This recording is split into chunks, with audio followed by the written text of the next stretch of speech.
housewife. I spend my days raising 2 children with my husband. Lately, I've been considering going back to my pre-pregnancy job, thinking about my children's future. Right now, I'm living a simple but happy life. However, before I got married, something happened to me that I would never experience again. This all started back in my childhood. I was born as the eldest daughter in a typical family, with my dad being a company employee and my mom a housewife. But Mom, Jocelyn, never did housework and spent her days going out and having fun. As a child, I didn't feel particularly lonely with Mom not around.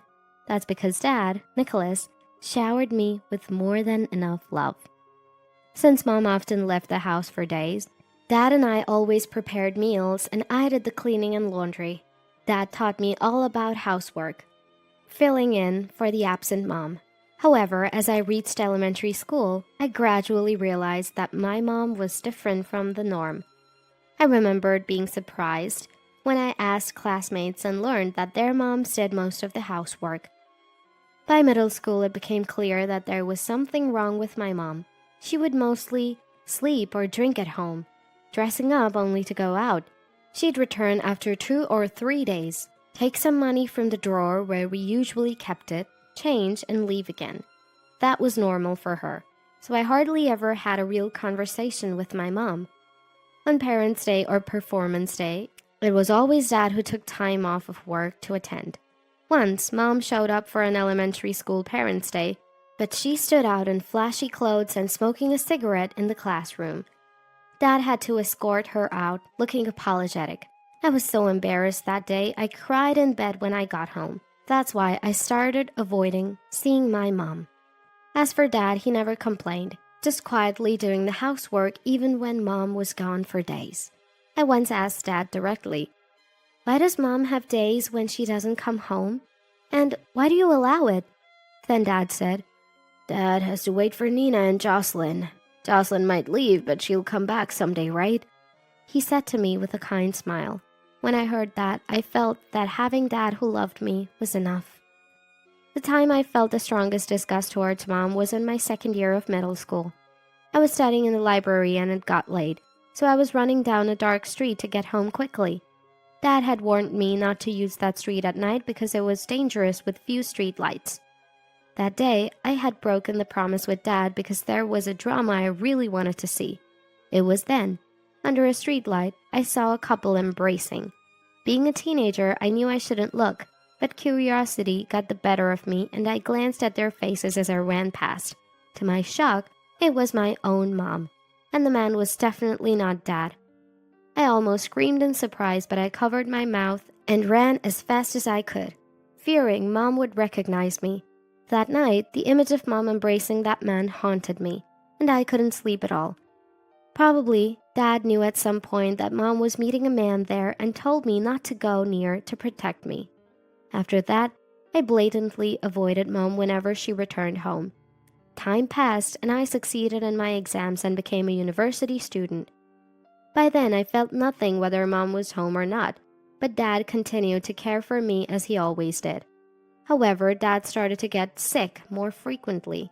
I urged him to go to the hospital, but for some reason, he stubbornly refused, and right after my university entrance ceremony, he collapsed at work and was taken to the hospital.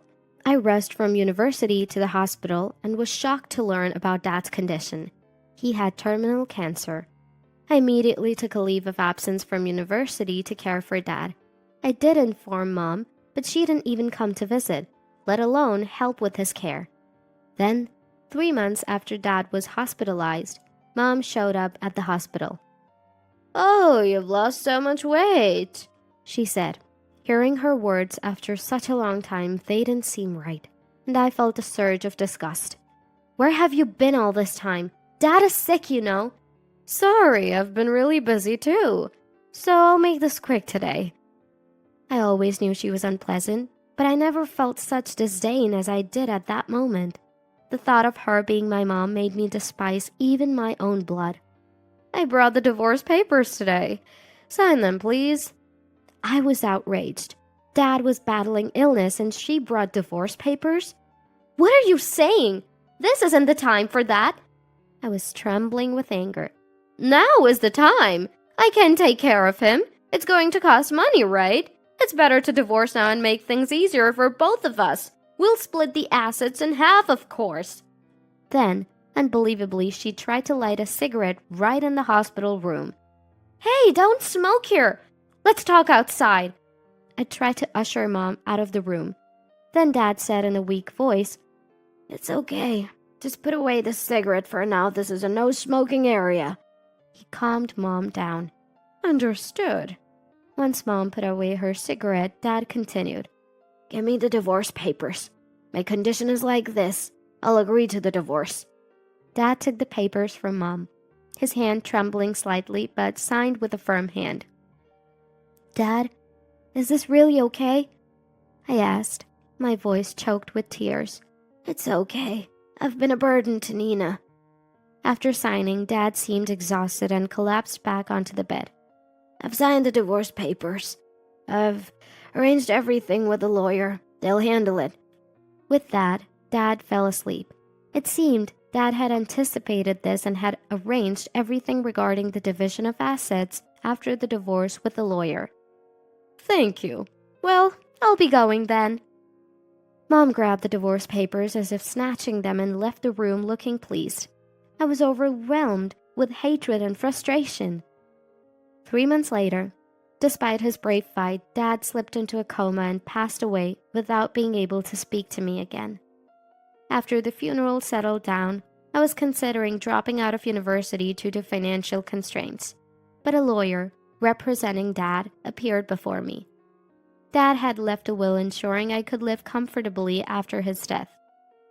The will specified covering my university tuition and living expenses until graduation. Knowing his time was short, Dad had made sure I wouldn't struggle financially. Dad always cared and understood me, even when I went to university. Don't worry about money. Live the life you want. He had always encouraged me. Thanks to that, I was able to continue my education at the university and live the life I had envisioned. Holding Dad's will, I felt his love all over again. Eventually, I resumed my studies and, though it took some time due to my leave of absence, I secured a job and was just about to graduate from university. I lived frugally, trying not to use the precious inheritance Dad left me, working hard at part-time jobs. Just when I felt I could finally live on my own, Mom reappeared. I hadn't given her my address, but she must have found out from relatives. She entered my apartment as if it were her own home. Oh, you look so tired after all this time, she said in the same tone as when she met Dad. I had already erased Mom's existence from my life, so the woman before me felt like a stranger.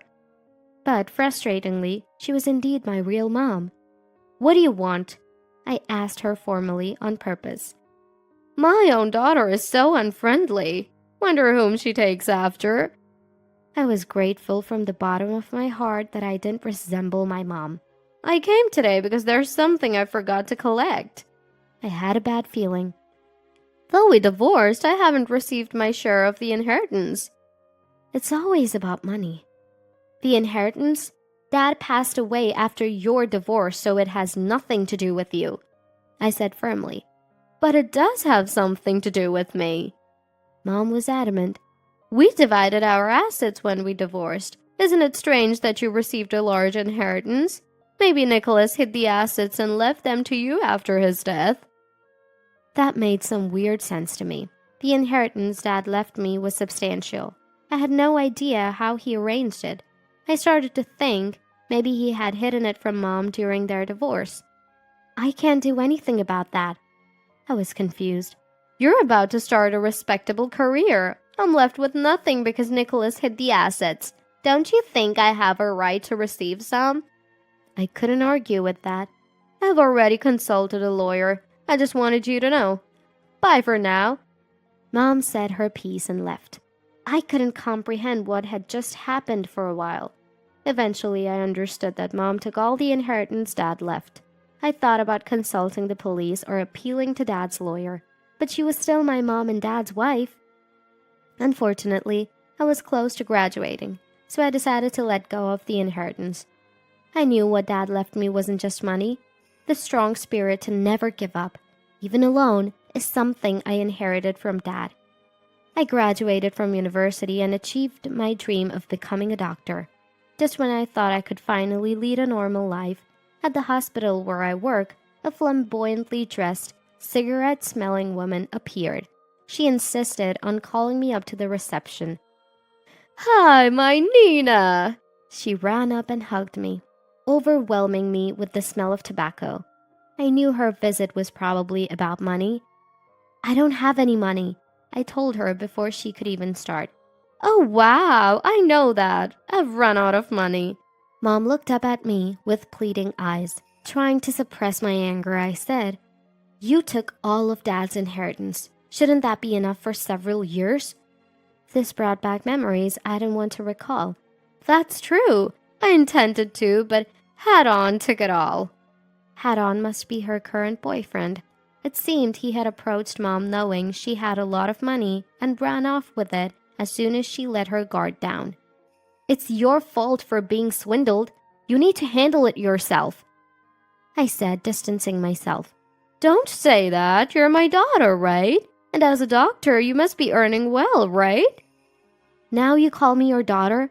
I haven't thought of you as Mom for a long time. Also, I'm just an intern, so my salary is below average." Honestly, as a recent medical school graduate, I wasn't earning much. "Uh-huh. Really that low? Sounds like a lie." Mom didn't believe me.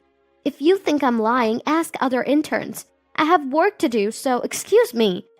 I hurried back to work, ignoring Mom's calls. After that, Mom started showing up almost daily at the hospital, pestering me for money. No matter how many times I refused, she kept coming.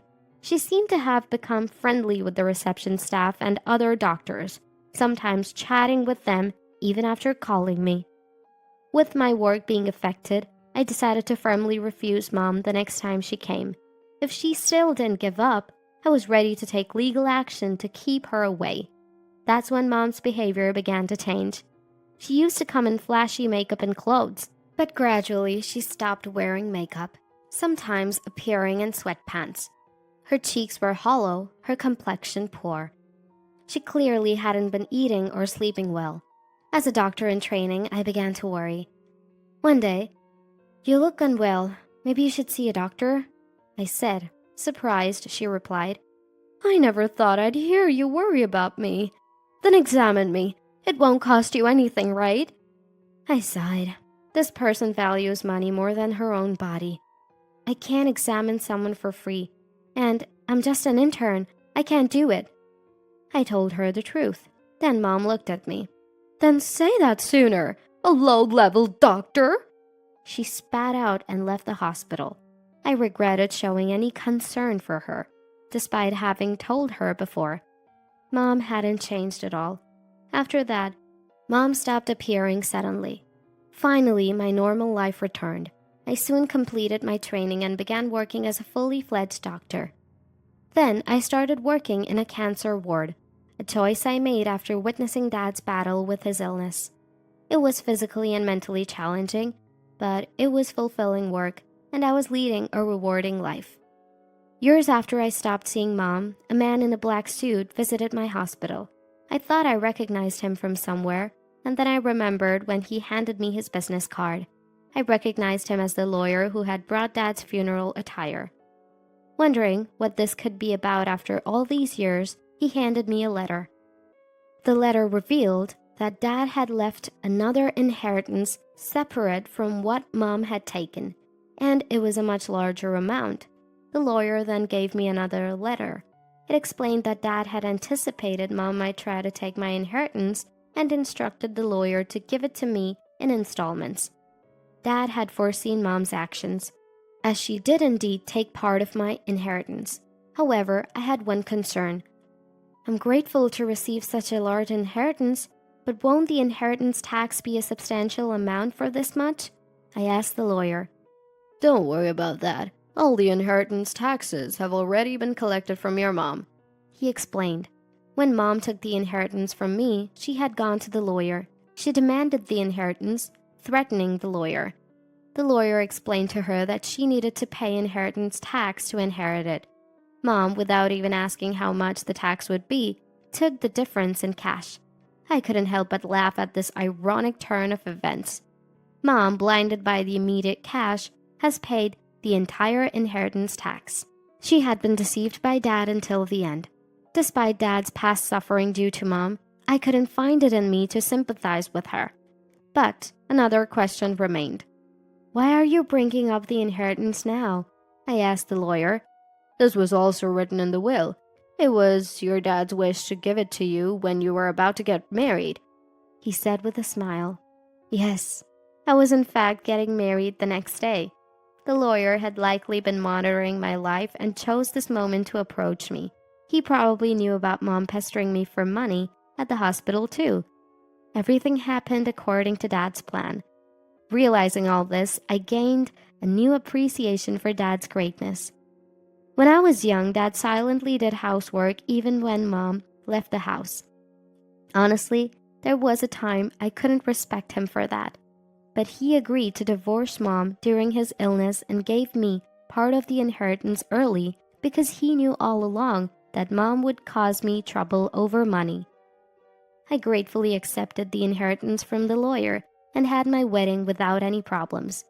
I asked about Mom's current situation and learned she was struggling with debt and illness, living on welfare. Despite feeling it was just an outcome, I couldn't help but feel a twinge of sadness. Now, blessed with 2 children, my husband and I are living happily. Sometimes I remember the anger and hatred from the past, but I focus on cherishing my children's future and pouring love into their lives, just like Dad did for me. My life before marriage was dramatic, but it has made me cherish every moment of my current life even more.